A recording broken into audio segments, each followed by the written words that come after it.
Each day, millions of commuters travel into the cities to work. When we're on the train, there are people around us, sometimes hundreds if it's rush hour. Most of the time, we will never speak to these people. Wouldn't it be good to connect to them? Share your interests, photos and music, etc. For all we know, a person sitting on the same train as you, a few carriages in front, may have visited a restaurant you're about to book. A person sitting in the carriage behind you may have even gone to the same concert you went to last weekend.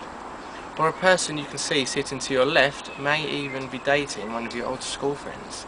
Who knows what you may have in common with the people we see around us every day. So how can we connect to these commuters? I think a device, whether made solely for this purpose or an existing device which contains wireless connectivity so it can connect to other mobile devices. This service could be called something like MySpace Mobile. A user or commuter could access the already well-known MySpace homepage and be confronted with two options. The first to log on as normal, so they can update themselves with their friends they've already added to their profile, or the second option will be to log on to MySpace Mobile.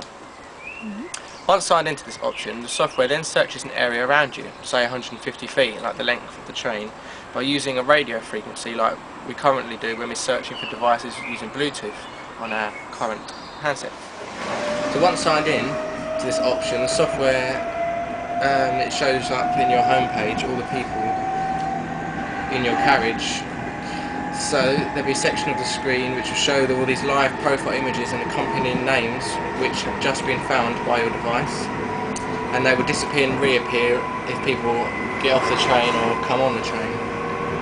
You can then anonymously browse their MySpace mobile profiles. If you like the sound of this person, you could then have an option to have an instant chat like MSN Messenger.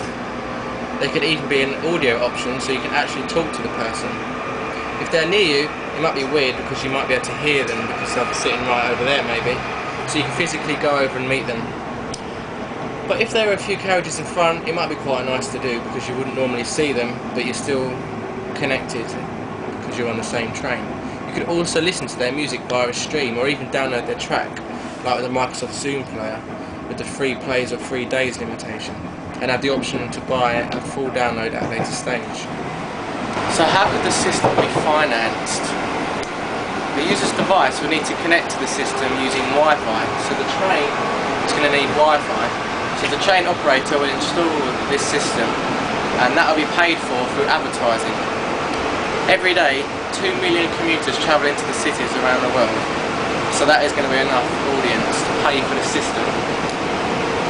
There's also another company using a similar system, MySpace, on your mobile, but that doesn't use the 150 feet connectivity like this idea would. So that only uses the normal MySpace.com, so you couldn't connect to other people in a carriage and look at their profiles anonymously. So check out them at helio.com. So there you go, MySpace Mobile, the future of commuters and community.